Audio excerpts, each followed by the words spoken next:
I also have some trim bars, so sometimes I need to take off a piece of baseboard as a sample or to check the size. Hello and welcome to Prestige Worldwide. Up for review today, we have the work truck tool tote review. So this is the tool tote that I have in my work truck.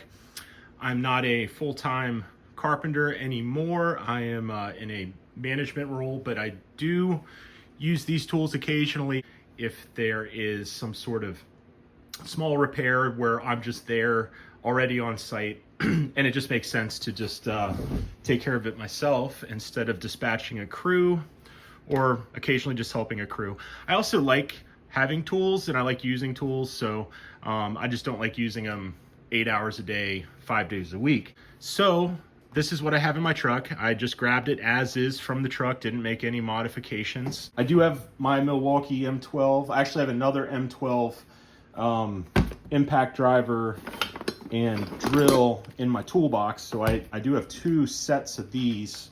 When they go on sale, it's almost a no-brainer. You can get them for like $100. You can get the impact driver, the drill, and the charger and two batteries for like $100. So went ahead and got that. I've got a pry bar in there. I have a flat bar. Used to be known as a Wonder Bar. I've actually used this a couple times. You can see some marks on it.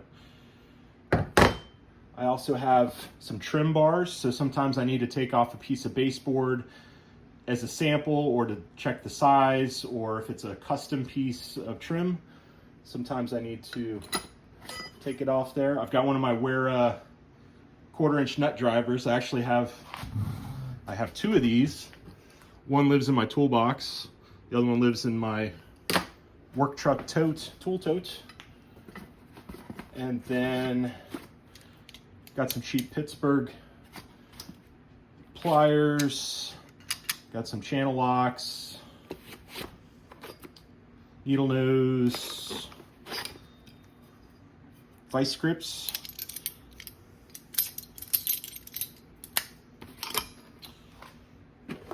I have a Milwaukee Shockwave bit set. So I do use these. You can tell there's at least a couple pieces missing.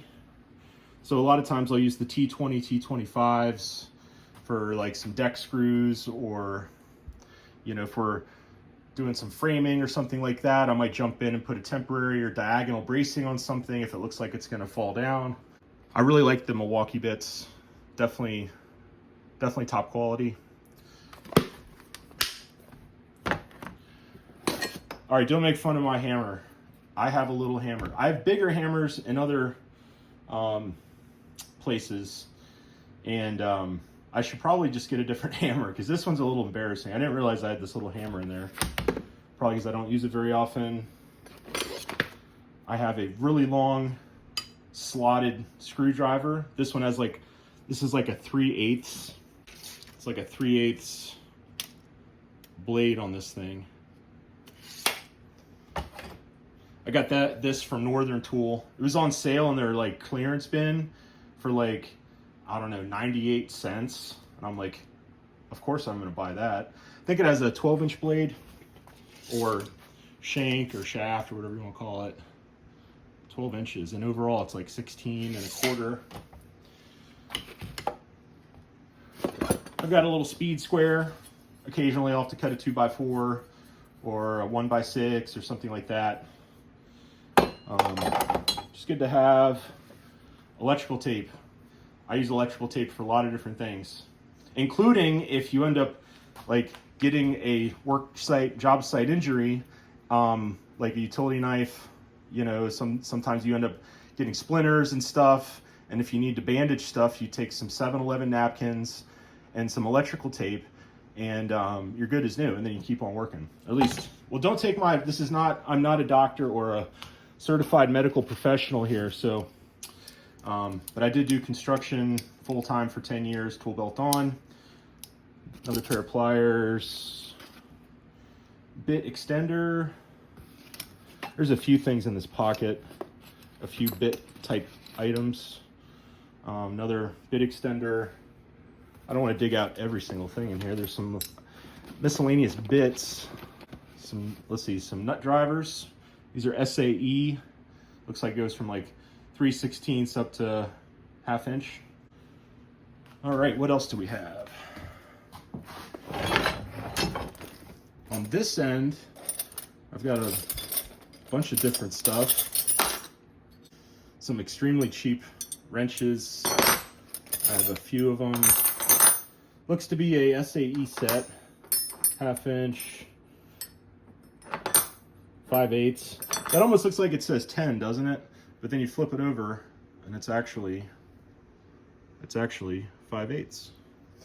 So this is all SAE wrench stuff.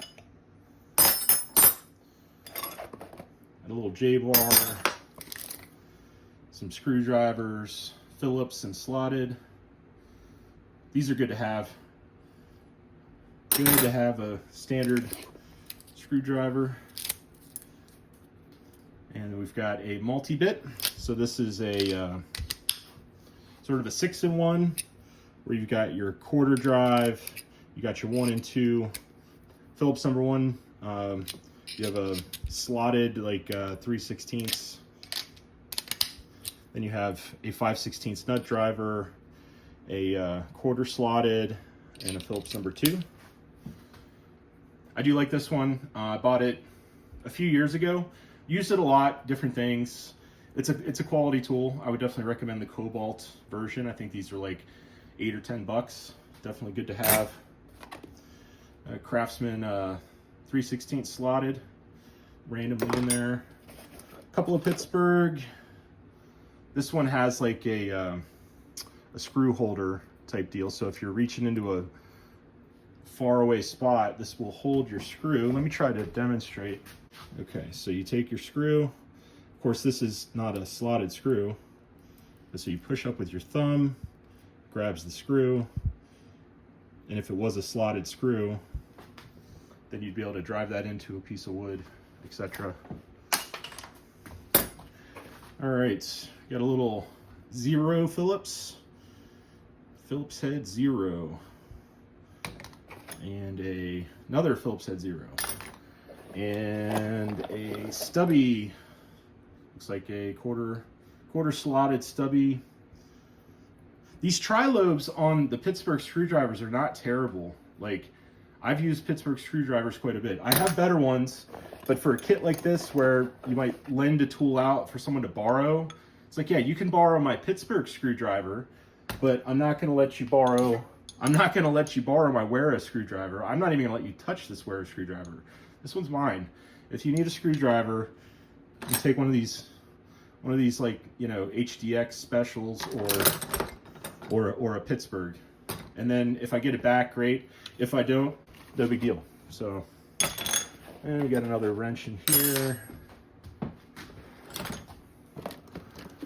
Got another large slotted. This one's like a 10-inch shank. This has a steel bolster. Of course, it's Pittsburgh. I do like the tri-lobe design. They're not the best screwdrivers, but again, you know, it's good to have something in a pinch.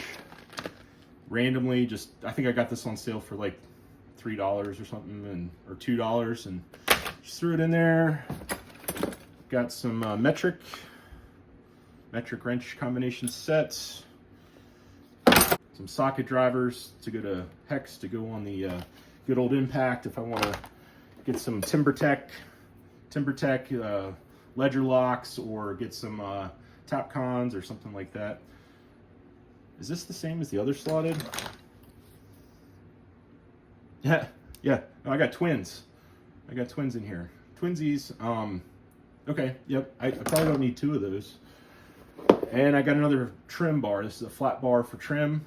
This is made by Hart, so they sell these at Walmart, but these are excellent. You can get into a space where you need to get, like, if I need to get a piece of shoe molding, piece of baseboard, crown molding, take it off, take it to the mill so they can match the contour, or take it to Home Depot, Lowe's to make sure I get the right piece, or stain something and match stain, or this and that. If I need to take a piece of trim off, this is my go-to.